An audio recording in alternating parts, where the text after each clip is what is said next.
Good evening, I'm Abhyuday Shrestha, and these are the headlines of the hour. Serious questions raised on the security management of the Parliament, victims of microfinances enter the Parliament building, and protest. Three-member investigation committee formed. Health Minister Mohan Bahadur Basnet states he did not do anything wrong in the agreement for the procurement of Terramox technology, says he will resign if found guilty. Principles and priorities of the budget for the upcoming fiscal year presented at the Parliament. Speaker rules the government to furnish responses to opposition parliamentarians on 1st of March. And Cricket Association of Nepal revises central contracts for both male and female Nepali cricketers despite a hike in remuneration. Gender pay gap persists.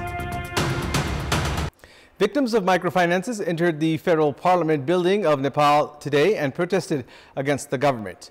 This incident has raised serious questions regarding the security management of the Parliament.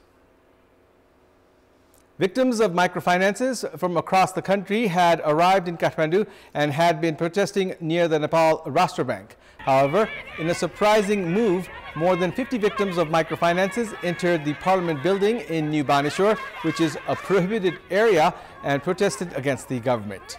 This protest of such a huge number of victims of microfinances inside the Parliament has come at a time when more than 5 persons are not allowed to gather in the prohibited area. Passes are mandatory to enter the Parliament building. A separate gate has been allocated for the public to enter the Parliament building.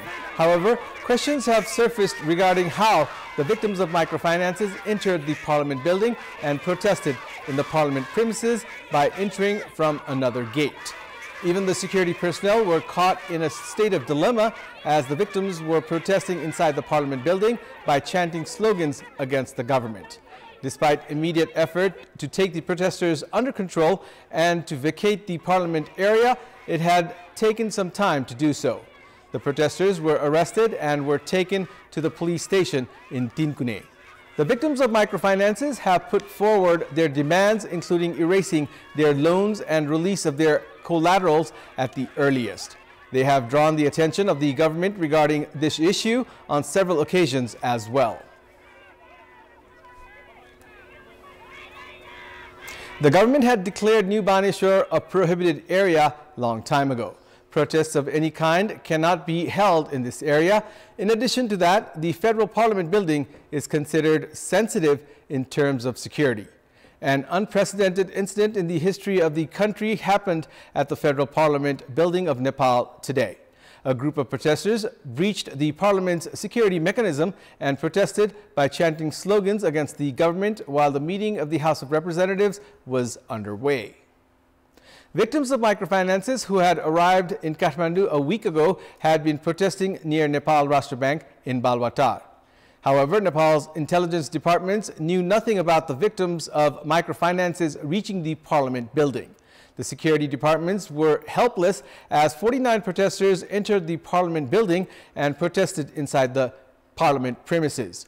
Only 4 security personnel were deployed at gate number 4, which usually has a thick presence of security staffers, and they were not able to prohibit the entry of the protesters. Analysts have said that the Parliament building is a sensitive area, and today's incident was a consequence of lack of coordination between the security departments. The protesters entered the Parliament premises without any obstruction or security checks. Security officials have said that the entry of protesters inside the Parliament premises when the Parliament meeting was underway should not be taken lightly. Today's unprecedented incident has also raised questions about the weak security mechanisms in the country. Almost 4 dozen protesters entered the premises of the Parliament, which is under 24-hour security, is not a normal incident. Errors and weaknesses in this regard must be seriously assessed. It's now time for our segment Public Pulse, where you text us with your opinion. Public Pulse. But before that, let's take a look at the results from yesterday's poll. Yesterday, we had asked you, what do you term the hesitation among the officials to take decisions by following the regulations? 20% voted for A, pretext to avoid responsibility, 32% for B, fear of actions, and 48% for C, does not serve their interests. And here's today's question. What do you term the poor security mechanism at sensitive locations like the Parliament? Your options are A, lapses in security, B, lack of risk assessment, and C, lack of coordination. The voting is on. Type NEWS, select your option A, B, or C, and send it to 34001 to share your opinion with us. Minister Mohan Bahadur Basnet is a disputed minister of the government led by Prime Minister Pushpakamal Dahal. He has been drawn into controversies in several occasions. The Commission for the Investigation of Abuse of Authority, CIAA, had filed a case against him for corruption when he had issued an approval to proceed with the Terramox technology when he was serving in the capacity of the Minister for Communication and Information Technology. Minister Basnet himself gave his statement, but when asked about the issue, he responded in an aggressive manner. Minister for Health and Population Mohan Bahadur Basnet left the Parliament meeting hall before the meeting concluded. Colleagues from Kantipur News requested for his comments, but he did not appear prepared to talk to the media. The questions were regarding the Parliament proceedings and the opposition's demand for his resignation. Minister Basnet had asked not to present questions related to Terramox and began responding in an aggressive manner. Minister Basnet said that he did not have to resign just because a complaint was filed against him. Minister Basnet easily accepted that he had issued his agreement for the procurement of Terramox technology. When Minister Basnet was asked to become responsible, he vented his anger towards the media. But he also said that he would resign if he was found guilty. The opposition parties are currently obstructing the Parliament in relation to issues including the roles of the ministers. The Speaker has also issued 3 rulings directing the government to respond to the questions raised by the parliamentarians. However, neither the Prime Minister nor the ministers are facing the Parliament. However, saying that he had not made any mistake, Minister Basnet said that he would face the Parliament if given an opportunity. He also went on to ask the journalists regarding other cases of corruption, including NCEL. The report prepared by the committee formed to probe into the NCEL case has now reached the Prime Minister, which Minister Basnet does not seem to be aware of.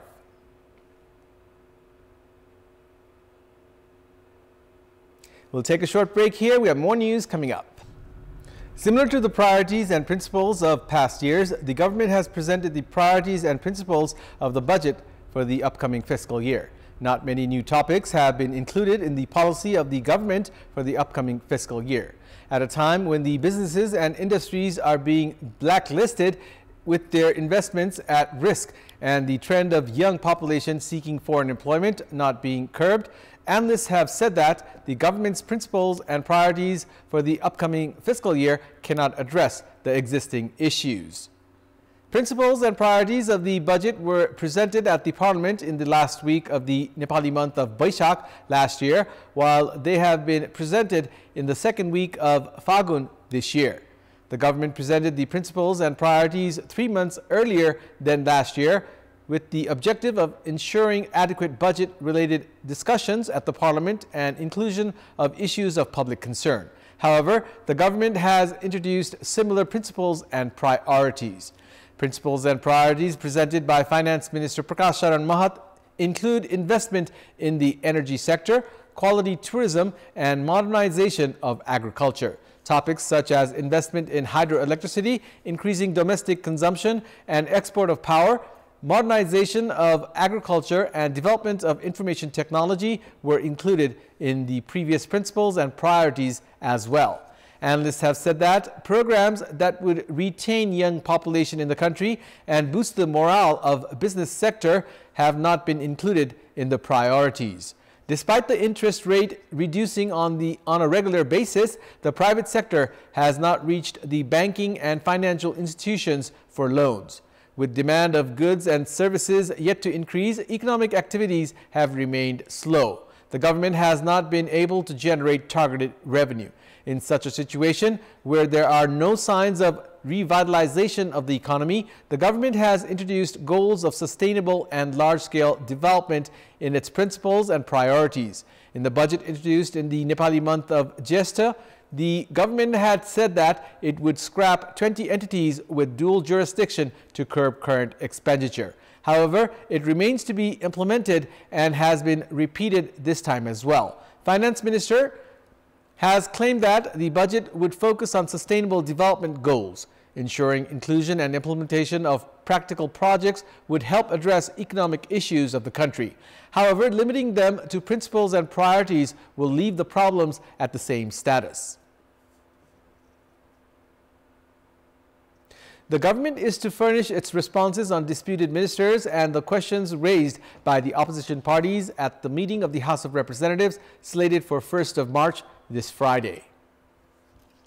Speaker of the House of Representatives, Devraj Ghimire, had consulted with the political parties after he postponed the parliament meeting for 15 minutes today, following obstruction by opposition parties CPN UML, Rashtriya Prajantra Party and Rashtriya Swatantra Party with demand of resignation of disputed ministers.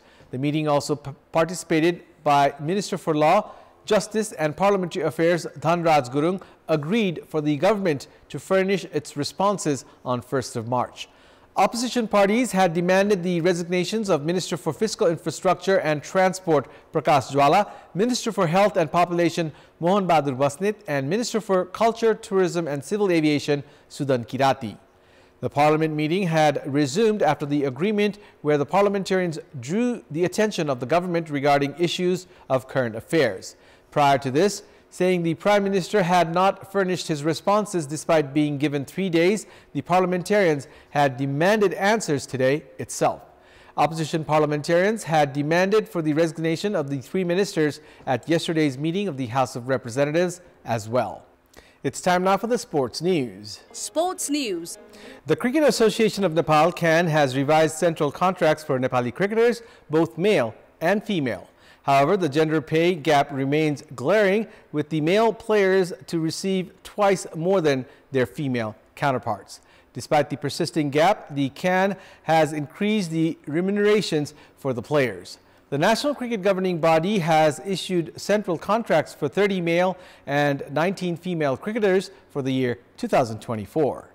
The new classification system includes 5 grades, with the top tier in the men's category, Grade A, now earning a monthly salary of 100,000 rupees.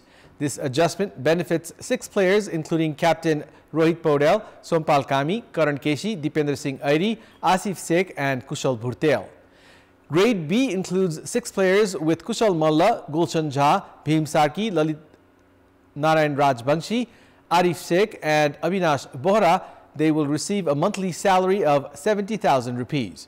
Grade C includes 4 players headed by Nepal A captain Binod Bhandari alongside Arjun Saud, Sandeep Jora and Pratish GC, who will be earning 55,000 rupees per month. The National Cricket Governing Body has added 2 more categories starting this year that are D and emerging category. Grade D includes Pawan Sharaf, Sagar Dhakal, Anil Shah, Vivek Kumar Yadav, Akash Chand, Basir Ahmad and Surya Tamang, who will be paid 35,000 rupees each month. The 7 emerging category players are Dipesh Karnel of Koshi, Rupesh Singh of Madhesh, Rijan Dhakal of Bagmati, Bipin Khatri of Gandaki, Dev Khanal of Lumbini, Arjun Gharti of Karnali and Hemanta Dhami of Sudur Pashchim provinces, who will be receiving 25,000 rupees each month. In the women's category, players have been classified into 5 grades as well. Grade A includes Indu Verma, Subina Chetri and Sita Ranamagar, who will receive 50,000 rupees each. Prior to this, CAN used to provide only 20,000 rupees to women Grade A players. Kavita Kumar is the only woman in Grade B grade earning 35,000 rupees, while the C grade includes Pooja Mahato and Ashmina Karmacharya with a monthly salary of 30,000 rupees. Grade D includes Apsara Begum, Kavita Joshi, Sangeeta Rai, Kajol Shrestha and Bindu Rawal, who will earn 25,000 rupees per month. The emerging grade in women's category includes Soni Pakhrin, Khushi Dangol, Jyotsnika Marsani, Kanchan Shrestha, Ruby Podar, Srishti Jaisi, Samjana Khadka and Sana Praveen, receiving 20,000 rupees a month. Amidst protests from majority members of the Executive Committee of the All Nepal Football Association ANFA, the annual budget of the National Football Governing Body has been endorsed. At the regular General Assembly of the ANFA that concluded in Kathmandu today, the budget of 676.76 million rupees has been endorsed. However, the footballers will have to wait for 1 year for the Martyrs Memorial A Division League. The General Assembly of ANFA was boycotted by Martyrs Memorial B Division clubs and the ANFA officials themselves, saying the agenda included in the General Assembly were not in the interest of football. Former ANFA President Karma Chiring Sherpa also boycotted the meeting. Despite the boycotts, the budget has been endorsed. Claiming the General Assembly was attended by majority members, ANFA spokesperson Suresh Shah informed that the budget had been endorsed. Shah said that 105 representatives had attended the General Assembly. The annual calendar of ANFA has also been published. Despite endorsing the calendar of programs on several occasions, ANFA has not been able to organize those events. Prior to this, ANFA meeting held from February 15 to 18 had decided on 4 topics. Saying agendas other than the topics presented at the meeting were put forward, 10 members, including senior ANFA Vice President Bir Bahadur Khadka, had boycotted the General Assembly. All Nepal Football Association ANFA has not held any tournaments other than the Martyrs Memorial A Division League and the disputed Under-16 League in recent time. Professional football is at a standstill. Irresponsibility on the part of ANFA has not just messed up the schedule of the players. The trend of the players leaving Nepal to seek opportunities abroad has continued unabated. Lacking professionalism, ANFA has been busy in random tournaments and meetings. Nepali football calendar should have been busy during the winter. However, ANFA, the National Football Governing Body, is very free at the moment. In our Public Voice segment today, we have asked people in several provinces, why has the All Nepal Football Association ANFA not been able to stop the exodus of footballers? Let's take a look at what they had to say.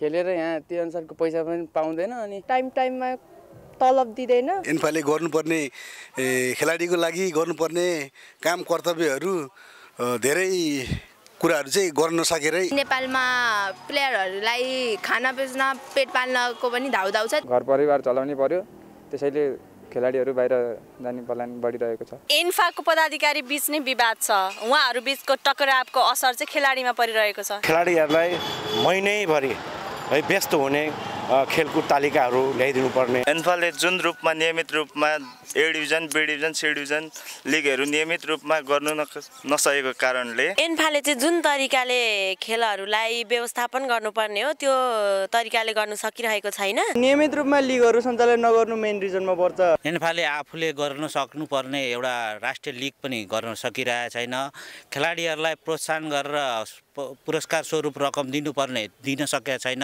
आय स्रोत नभएपछि खेलाडीले के गर्ने त नेपालमा खेलाडीले खेलेरै चाहिँ जीविकोपार्जन गर्न पाएका छैनन् त्यही जीविकोपार्जन गर्नेको उद्देश्यले खेलाडीहरू राम्रा खेलाडीहरू चाहिँ विदेशी बाध्य भएका छन् खेलेर यहीँनिर पैसा कमिन्छ भने जान्दैनन् नि त राष्ट्रले चाहिँ अब अलिकति नेसनल प्लेयर भइसक्दाखेरि चाहिँ पछि चाहिँ फ्युचर चाहिँ सेक्युर गरिदिनु पर्यो